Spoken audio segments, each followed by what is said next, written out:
Okay, so I'm cladding the outside back wall, and never done this before, so any comments, suggestions, more than welcome. I'm spirit leveling all of them, but what's nice about this membrane is it's got the squares and the lines on it, so it's just a case of following those lines and keeping it as close as possible, really. So hopefully by the time I get up to this windowsill, I'm going to be bang on line. We shall wait and see.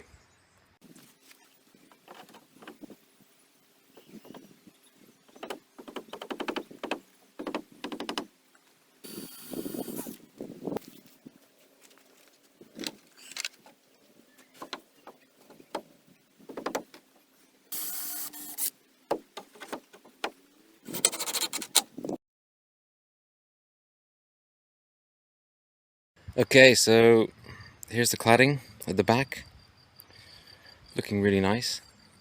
Not my choice of color, but this is what was available at a decent price, so I went for it.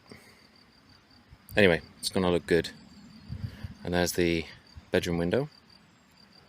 It's coming along nicely. Okay, this is the front door, front entrance here. Just curious, maybe someone has some good suggestions.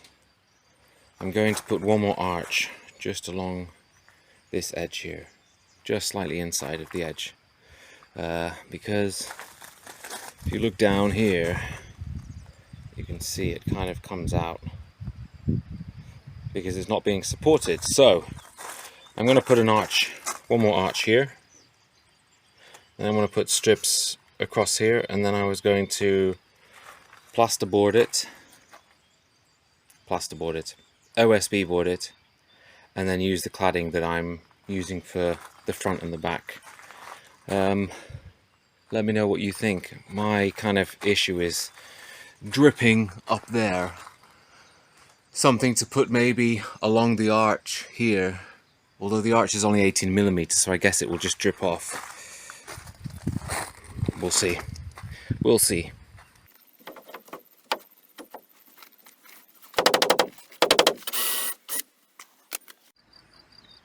Okay. I'm guessing you're looking at that straight away. And yes, it's wrong. But this is going to have another arch over here, and it's going to be covered up until about here. So it's okay. But yes, I noticed. Anyway, I've been doing these cuts here for the window frame. Absolutely fantastic. That Makita jigsaw cutter that I've got is absolutely awesome. Cut this bottom one. The blade actually broke halfway through around here, I think, but that's okay. Just cut this one. This is going to have a sill all the way around the window. So yeah, if I just step back, it's looking quite nice. I actually probably didn't have to line up all of the joins down there. Yeah, I just wanted to have all the ends basically screwing into a joist behind, so, but I don't think it's necessary. They're tongue and groove, and they're really sturdy, so you could just screw one piece in, I guess, once or twice maximum, which is what I've been doing. But yeah, I'm going to kind of scatter the joins around now. I think it'll look a lot better, and obviously I'm not going to change what I've already done, so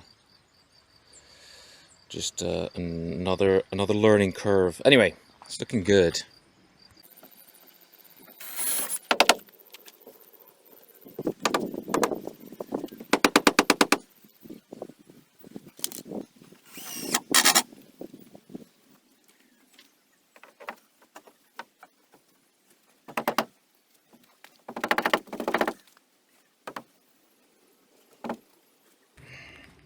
A little bit of a wonky cut along here, but it's flush with the joist behind it, and that is some accurate cutting. That's completely flush with this side, and that one joins to that side. So all in all, that's fantastic.